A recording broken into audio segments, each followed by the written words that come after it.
off and stay seated during our speaker. Now help me enthusiastically welcome our speaker, Chuvak.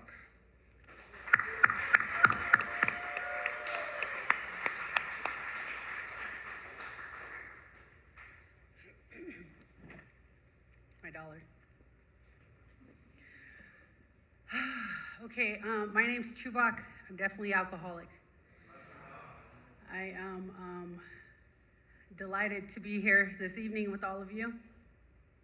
I want to thank Curtis for asking me, for inviting me. Appreciate you. I've known Curtis for several years now, and I love seeing him every time. You know, he's family, as you all are. I'd like to thank the home group, everyone who makes this meeting happen every week, to carry the message for everyone here to find a home, to find the light on, right? I get nervous every time I do this, and tonight is no exception. I wasn't nervous until I hit the parking lot. I was like, cool, all the way up. And me and Steph, thank you, Steph, for coming up with me from Phoenix. I'm really from a reservation called Salt River, which is just east of Scottsdale. We're Ottoms, we're known as Pima, and I'm also Mexican and Yaqui, which is another tribe in Mexico. So I get nervous every time, and what I've found is that prayer really works, right? So I'm gonna start with the prayer, because it works every time. Okay. Okay, here we go. Creator God, thank you for this day. Thank you for this life. Thank you for this breath. Thank you for this Mother Earth and Father Sky and all of life in between. Thank you for my sobriety. Thank you for theirs. Thank you for everything that is, everything that was, everything that will be. Thank you for blessing us with life once again today. Creator God, I humbly beg you to set aside everything we think we know about this process, the program of recovery, the steps, each other, ourselves, and you. What I think I'll say and what they think they'll hear. So we can each and every one of us come together here with you, have a new experience in this day, in this space, in this place. Oh, all my relations. Amen. And all that stuff, all the jazz, right? Okay, so my name's Chuvak. I'm definitely alcoholic. My sobriety date is March 15th, 2012. My sponsor, she who shall not be named, right? It's, I don't know, she says, don't say my name from the podium. But I have a sponsor. I have a home group. It is the Recovery Through the Maze group in Salt River on the Lehigh District, right? We meet every Monday night at 7 o'clock. It's a speaker meeting. There's certain times we're not open, and that's when the tribe dictates that we cannot be because they need the building for something else, right? But otherwise, besides those days when the tribe says we can't have the building, that's where you'll find us. And we have a nice little group going, which is a far cry from what it was when I got sober, right? When I got sober, which was only 11 years ago, you know, I didn't know that there was any sobriety in my community. I didn't know of any natives besides the ones that were hardcore religious or hardcore Red Road that ever got sober. In fact, to me, a sober Indian was non-existent. And I just truly didn't believe that people like me, that people like us got sober. And so the fact that I'm here tonight with all of you, right? And knowing that I'm sitting there and I'm listening to the readings and I'm watching AA open up, right? I'm watching AA open up in front of me. It's funny because, like, yes, I get nervous when I hit the parking lot, and I'm nervous as I'm walking in shaking hands, and I'm nervous when I come up to the podium. But when I'm sitting there, and this happens to me every single time, when I'm sitting there and I'm waiting and I'm hearing AA open up, when I'm hearing the voices and I'm hearing the chatter and I'm hearing the greetings and I'm hearing the serenity prayer and I'm hearing the readings and I'm hearing the chip getting and I'm hearing the applause and I'm hearing, you know, the sounds of Alcoholics Anonymous. When I'm hearing that, it's like something settles down inside of me. And it settles down inside of me, and I know that I'm home. I know that I'm home. And it's like moments like that, those moments of peace and serenity and just being, that I could not seem to ever grasp before. I could not seem to ever grasp in childhood. I could not seem to ever grasp in my teen years. I could never seem to grasp as a mother. I could never seem to grasp as a daughter, as a sister, as an aunt, as a community member, as an employee, forever how long that lasted, right? Like I could never seem to grasp moments of serenity and comfort. In fact, when I came in here, those words were so foreign to me that I had no idea really I could not comprehend them. I could not comprehend, and I think back on that, and it's not that I wasn't intelligent, maybe a little fried, right? But I didn't lack the ability to learn. But I couldn't comprehend because I had no experience with it. It's like going back in time 1,000 years and saying, man will fly someday. It's incomprehensible to me. And they said, someday you will comprehend serenity and you will know peace. And it just seemed so far-fetched and unfathomable that I could not comprehend the words. And so, in the beginning, still, but in the beginning especially, a dictionary went with me everywhere I went. A dictionary went with me everywhere I went. My first sponsor, she's my third sponsor. The sponsor that I have today told me, you take your big book with you everywhere. And I took it with me everywhere, even though I didn't understand anything that was inside of it. I didn't understand it. I was like, what are they even talking about? I fell asleep the first 5 times trying to read it. It's a lot better as a sedative in early recovery than anything else, And, but I didn't understand it. And it's not only that I didn't understand it because my vocabulary wasn't there, but, it was just so foreign. And so I started to study it. And as I started to study it, and what really happened was I started to have an experience within the pages of Alcoholics Anonymous. And I started to see that experience in the rooms of Alcoholics Anonymous. And I started to have that experience when I sat with the woman who agreed to come into my treatment center and talk with me on her day off and bring me a pack of smokes and a bag of hot Cheetos, right?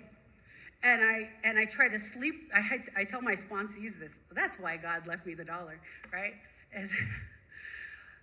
The very first woman who tried to sponsor me was a woman named Mary, and she came to my treatment center one day, and she said, "Do you want anything, honey, before I come?" And I said, "Yeah, bring me a pack of smokes and hot Cheetos," right? And I was like, I felt like I know this is hard to believe, but I'm a lot different than I was when I got here. I'm not the glorious shining light that you see today. I was pretty tough. I was pretty hardened by life and driven by fear. And I knew 2 emotions, anger and joy, driven by pain. And what I mean by that, and some of you are nodding like, yeah, you get it, but I'll explain anyways, is,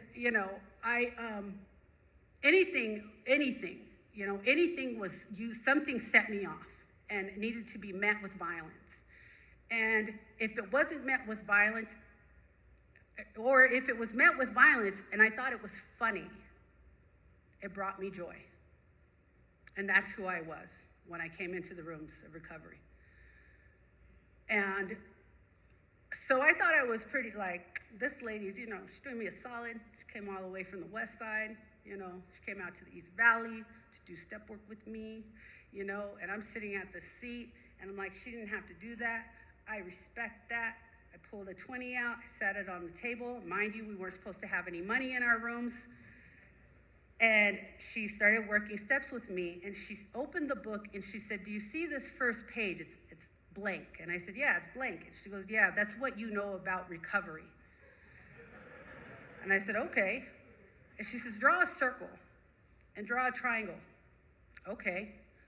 Write recovery, write unity, write service. You need these three at all times in order for you to not only stay sober, but to enjoy it. And I said, okay, you know. And then that's what I remember. I know she sat with me for an hour. I don't know what else she said, right? I was probably thinking a lot about how cool I looked. Because I do remember I sat like this a lot, you know. And when she was done, we closed the books, and I slid her the 20, and I said, that's for you, honey. And she said,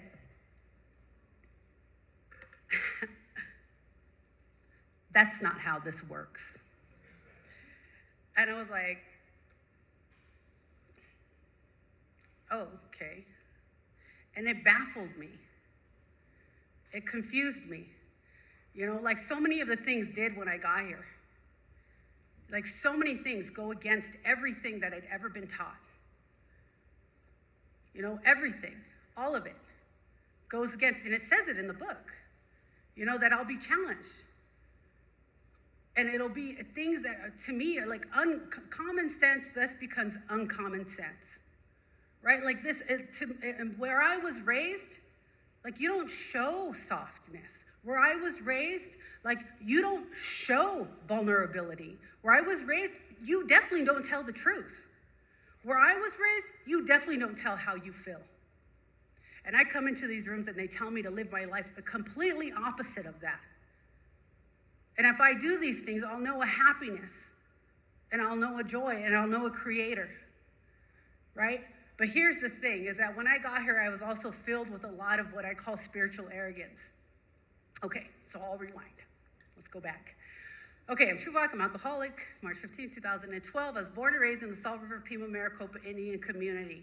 I'm Pima, Mexican, and Yaqui. My parents were members of the American Indian movement. My mom was a brown beret because she was also Chicana, right? And I was raised with a lot of knowledge.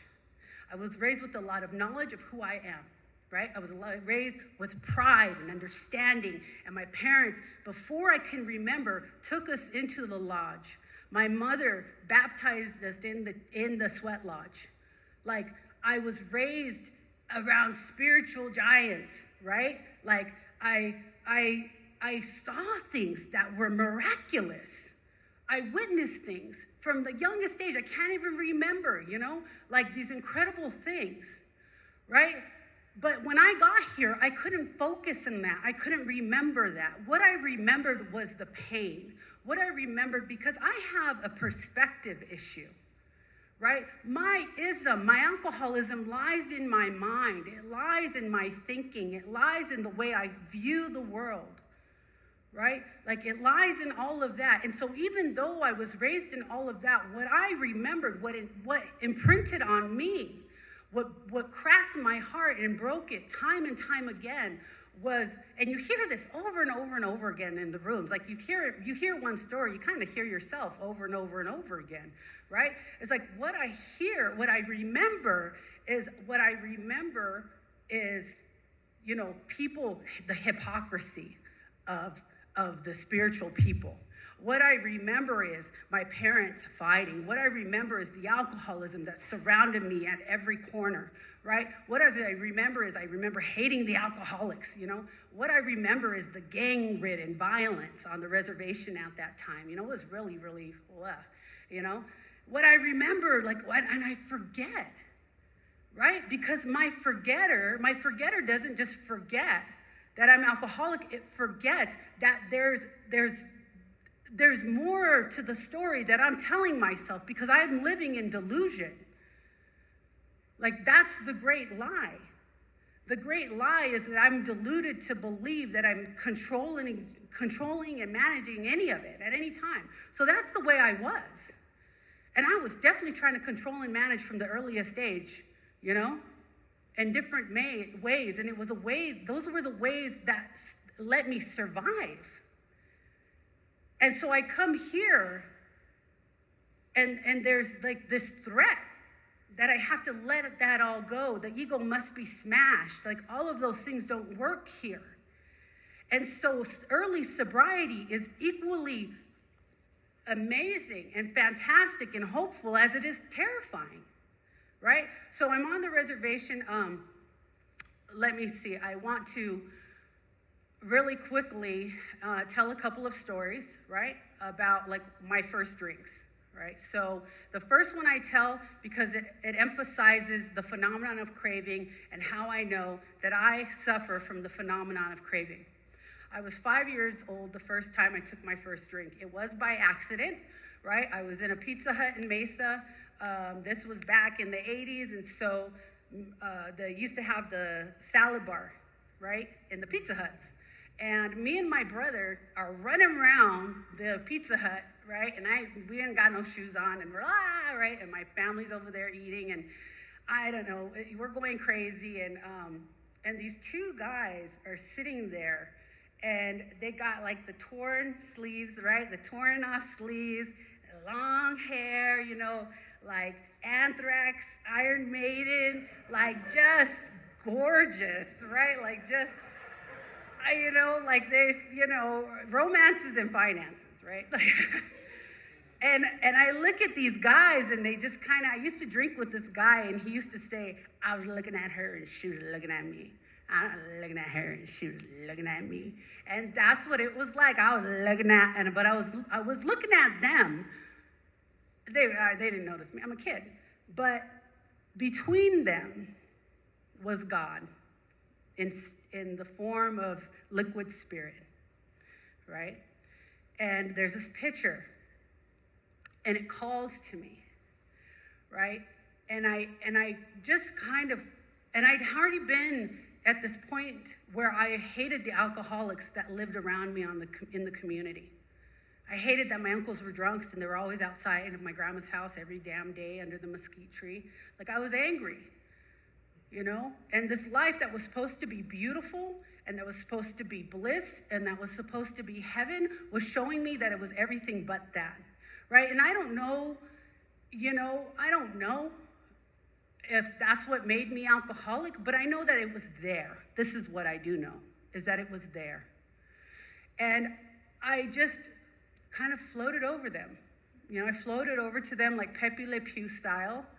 And I picked up the pitcher and I took the drink. And as they say, the man took a drink and the drink took the man.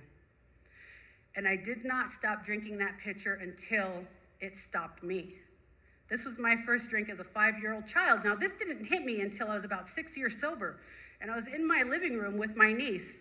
And my niece was like 6 at the time. And we were dancing, right? She's got Dance Dance Revolution. Now, I'm a hardcore gangster. Now, at this point, at 6 years sobriety, I forgot about that. And I'm dancing to Dance Dance Revolution with my niece, like we're doing the Macarena or something, right? And she's about that age that I took my first drink, and she's dancing next to me, and I'm dancing. I'm like, Muppet, check it out. And I look at her, and suddenly the thought occurs to me that was the age that I took my first drink. And I said, oh my God, that's a child. And I think about Muppet, and if she took a drink, how she would respond to that. And I know, like this kid smells everything before she tastes it. She would, ew, gross, right? And I thought, oh my God, I am bodily and mentally different than my fellows. I am physically different than my niece. And there's been so many times, but that's the time, right? Like that's one of the times where it hits me again. And so that was the first drink. It was, several years. I was a dry drunk until I was 10. And I had my first drink again in the form of some really horrible Mexican dirt weed with my sister. I got off the bus And she said, we're gonna smoke this out of a toilet paper roll. And I said, okay, I've been waiting, several years for this. And then, within a matter of months, I look back and I say I was fully in my alcoholism, not knowing that alcoholism isn't because of how much I drink, and not knowing that alcoholism isn't because of how many crimes I commit, and not knowing that alcoholism isn't because of how many times I've been incarcerated, that it has nothing to do with that. And there's many people who haven't experienced any of those things, but I didn't know that. Not knowing that alcoholism is more about what happens to me when I don't have it, And that with a sober mind every time, my mind leads me back to a drink. And I have no idea about that. And my alcoholic life becomes my only normal life. And the years go by and they get more treacherous and the places become more sordid and the substance become more alcoholic, right? And they become more varied, and so do the people, so do the using, so everything. I mean, God, we know. And in that time, I got married. I took a hostage, right? And I had a couple of boys, and I took them with me on the ride. And my alcoholic life became their only normal life. And finally, one day, when I was trying to get sober, I took my son on a ride because I had found out that I was alcoholic. And I took him down the street, and it was raining. We parked, we found a parking lot. And I said, Gabe, I need to tell you something. And he said, what is it? And he was 10. I said, I just found out that I'm alcoholic. And he said, what does that mean? And I told him what you guys had taught me. I told him about the mind. I told him about the effect of that. I told him about the obsession, the peculiar mental twist, the mental blank spot. I told him about how when I put substance into my body, I have an abnormal reaction, an allergy, they call it, and that it takes me. And it's not because I didn't love him, because I thought for a long time it was because I didn't love him, that I would walk right over him to a drink, right? And I told him that this is why. And this is this, and I realized this thing inside of me has been making every decision of my life since I was 10 years old. And I was baffled that no one had told me sooner. But I had been taken to my first AA meeting when I was 14 years old. And they had tried to tell me many ways, in many forms, and I just couldn't hear it, right? And I told my son, and my son stared out the window into the rain, and I said, what is it, boy? And he turned around and he looked at me and he said, and he was crying, and he said, it all makes so much sense. It makes so much sense. And that's how I felt. For the first time when I finally was able to hear the message of Alcoholics Anonymous, and what was truly ailing me was suddenly it made sense. Suddenly, me, who had been baffled my whole life, baffled and couldn't figure out why, and baffled and looking for something but not knowing where, baffled and looking in the bottom of a bottle, looking in sordid places, looking in different people, like suddenly there was something that made sense. So how could I not believe you when you said that this would work? And so oh man, there's so much. So I went on a run for about a year. And I got incarcerated, and I got out with the firm intention never to use again. I used again, of course. I went on another run for another year, and I'm standing in my garage.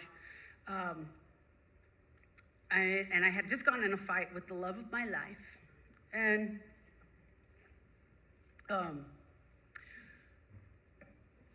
cop is standing over me. The cop's name is Benny. The cop is standing over me, and I'm sitting on this old burnout couch, right? And in my garage, and I'm rocking because I'm 145 pounds, wet and wearing boots. I like to do all forms of alcohol that make you go real fast, real slow, right? And I like to pull my hair like this, so I have bald spots. And I am, I'm a vision for you. And I'm sitting on my hands and I'm rocking because I can't stay still in my own skin. And I'm saying, I'm done with this. I'm going to rehab on Monday anyways, because I had gotten court ordered to go to rehab on Monday. And I had started going to meetings court ordered in the meantime, right? And thank God. And because something started to happen. Something started to occur in those moments in between. And this cop is standing over me and he says, "That's good, Chuvak, that's good, Chuvak, that's good." And I said, "I'm going anyways on Monday." He says, "That's good, Chuvak." And he goes, "Chuvak, I've been dealing with you for a long time." And I said, "Yeah, man, yeah." And he says, "Chuvak, I've been dealing with you for a long time." And I said, "Yeah, man, what's your point?" He says, "Chuvak, can I tell you something?" And I said, "What?" He goes, "I don't know how you're going to take this, and I don't know what you believe." And I said, "Spit it out," and because that's how I talk to police. And he says, "Chuvak, it seems to me like the devil's had a real good hold on you." And when he said that, now I'm not a religious person, right? I always like to say that because God didn't care. God doesn't care. God doesn't care. God doesn't care if I'm religious or not. God doesn't care that I'm in the gutter. God doesn't care that I'm 145 pounds, wet and wearing boots and missing teeth, right? I got teeth now. And when that happened, I experienced what's known as a burning bush, and I didn't know that's what it was. And I didn't share about this for my first couple of years because, and I was telling Steph about this, is that that part where Bill calls the doctor, where he calls Silkworth, and he says, "Am I crazy?" The first 2 years of my sobriety, I wondered that. Maybe I'm just crazy.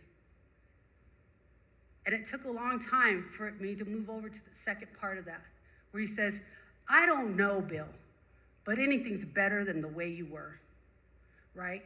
And so when that happened, it was like this wind pushed through my back and burst through my chest. And it knocked me off of the chair onto my feet, and I started to tremble. Like I get the chills now just thinking about it. And I started to yell at this cop. And as I'm yelling at this cop, he's like, "Whoa." And I'm hearing this voice coming from deep down within. Deep down within every man, woman, and child is the fundamental idea of God. And from there, that's where he came. And over me, he said, "Old employer." And I said, "Yeah, man, yeah." And he said, "New employer." And I said, "Yeah, man, yeah." And he said, "Do some work." And I said, "Okay, yeah." There was a second where it was like, "Do some work? I don't know what you mean. What kind of work? I don't know. But this is what I know, is I've been putting in work for a long time on the streets, and I can do it. Whatever it is, I can do it." And then they sent me to treatment on Monday, and they sat me down, and they put a big book in my hand. And they said, "We have a 6:30 a.m. meeting and a 7 p.m. meeting. You can choose either one, but you got to go to one." And one of the girls said, "Don't go to that 6:30 a.m. They're mean in there." And I said, "Okay." And then another girl said, "Don't go to that 6:30 a.m. meeting. They're mean in there." And I said, "Okay." And then another girl said, "Yeah, I wouldn't go in there. There's this old timer in there, and he talks a lot of crap." And I said, "That sounds like a challenge, right? I got to meet this old man, right? So I go in there, and this is what God does. God uses my ego. God uses my anger, right? God knows that's all he's got to work with me in the beginning, and takes me into that room to challenge this old man sitting in the corner with the cowboy hat, who says things like, "If you don't think you're alcoholic, it's 6:30 in the morning and you're in an F&AA meeting," right? And I'm like, "Oh, hell no, this old man wants to fight me, I'm like, take out my earrings, go talk to him after this meeting, And they said, read this book, read this book, read this book, say this prayer. I'm like, I got CPS on my back. I got all of these, all of this, all of that. And they said, read this book, say this prayer. And I said, how is this supposed to help me? They said, here, sit down. You're going to chair this meeting with us. What? How? I'm terrified. How is this supposed to help me? Right? They said, get a sponsor, call her every day. How is this supposed to help me? Right? But I'm just doing it because I ain't got nowhere else to go, and I'm terrified of going back from where I came from. And as that happened, something started to change. I became aware suddenly of what was written in those pages, and I started to have an experience with step one. I talked about it, right? I started to have an experience. I came to believe. I'm like, oh my God, this is real. This is real. This is the great reality. I'm touching tables during groups. I'm touching the walls. Whoa, did you guys feel this wall? It's real. This is molecules and atoms. Like this, like one day this was nothing, and then the next day it was like, big bang, you know? I'm like, holy, like, oh my God, like this is real. And all of those things that I thought that I knew about spirituality suddenly were cast aside, and I was changed, and a whole new set of beliefs and views and values and all of it. I was inwardly becoming rearranged.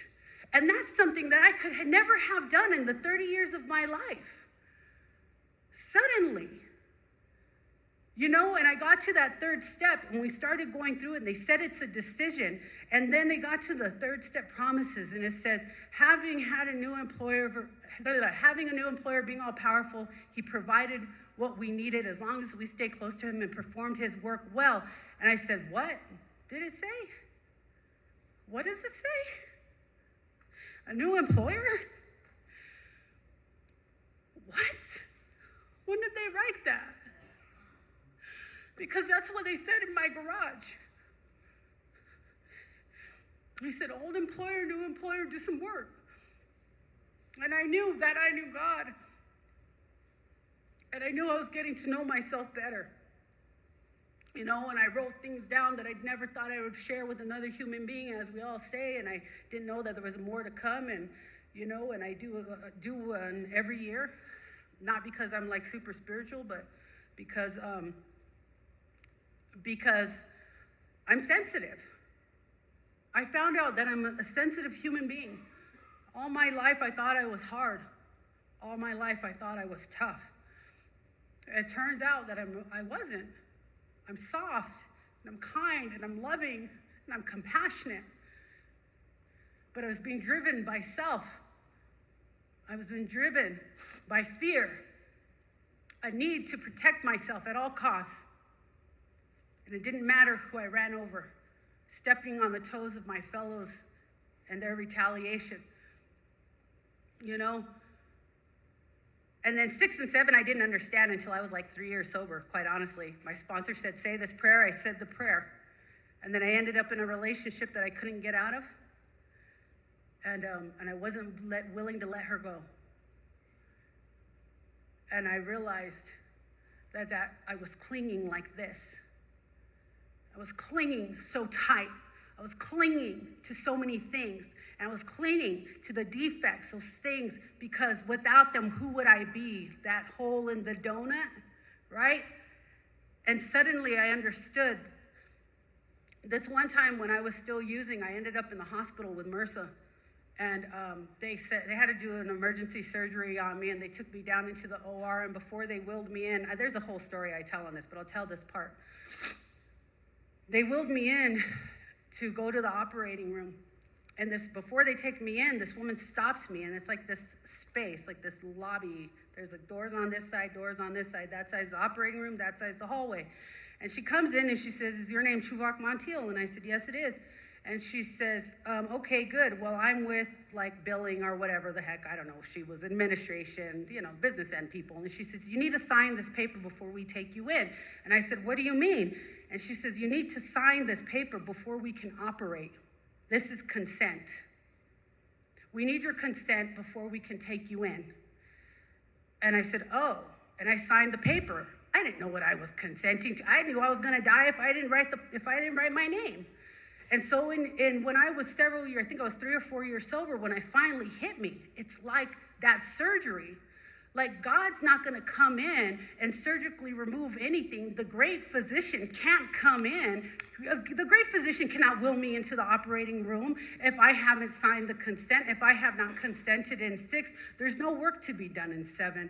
And suddenly, I prayed, God, I pray for the willingness to let go of anything or anyone who stands in the way of my closer relationship with you. And I suddenly was not like overnight, but it took like 2 weeks of saying the prayer, right? Why am I still in this relationship? What are we doing? And I went to her and I said, we ought to talk. And she said, yeah, we do. I said, you go first. And she says, I can't do this anymore. And I said, oh my God. Well, thank God that was easy. And God removed what I couldn't do in 3 years. I stayed with this woman. That was the girl I got in the fight with.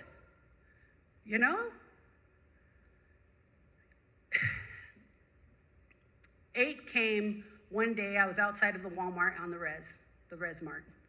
And there was a girl there that I owed an amends.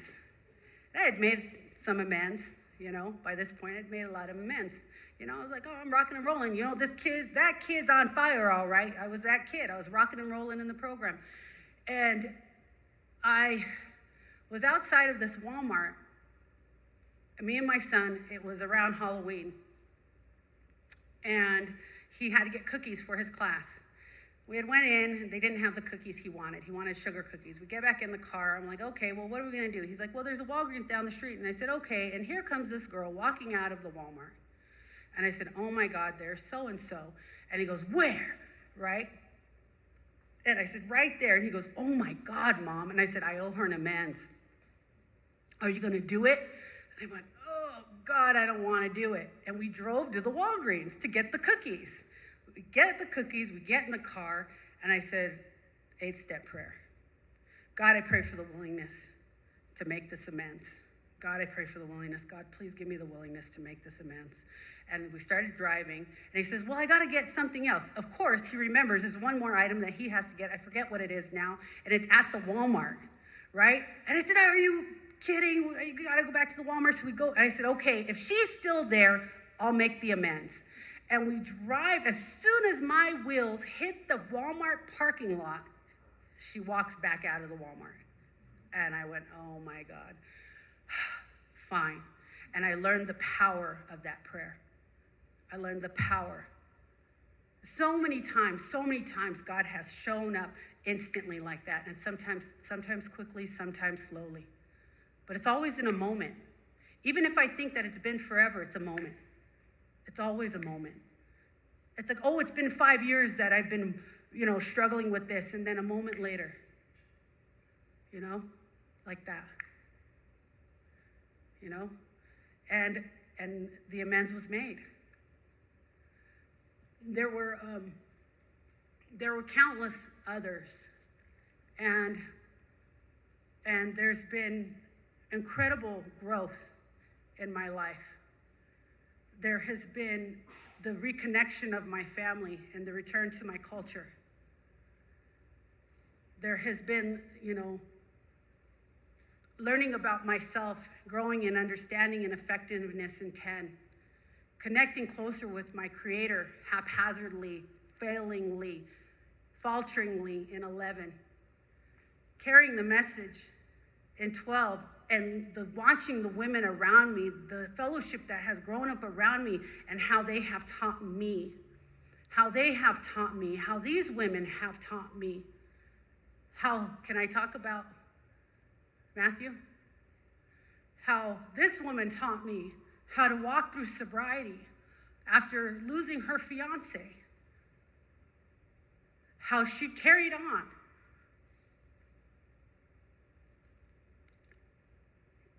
Can I talk about you? I should have checked first. I'm sorry, I didn't know. How Kimberly,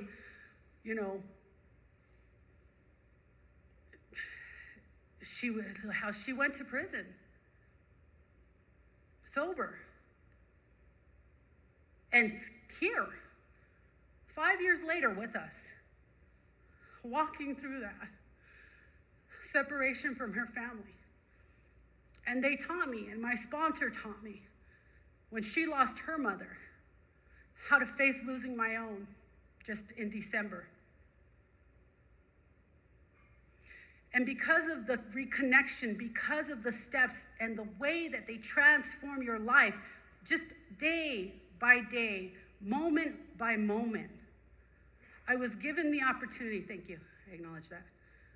I was given the opportunity to return to the dance circle of my mother. My mother was a teacher of danza azteca. She committed her life for 50 years to dancing, and she rose through the ranks. It's very hierarchical in that society. She rose to the rank of capitana, which there's only one above that, which is general. And upon her death, I was with her. And I held her in her final moments. And I look back on that, and I told my sister, she said, thank God you were sober. Thank God we cried together. And she said, because she's non-alcoholic. She held me and she said, thank God you're sober. And I said, thank God for Alcoholics Anonymous, because Alcoholics Anonymous taught me how to walk through that. And every day since, you know, there's nothing that I can say enough. You know, there's how do you repay your life? One day at a time. You know, that's it. Like, that's it. That's all I can do. That's all I can do, is just show up and do what God asked me to do. I'm not the actor who wants to run the whole show anymore most of the time.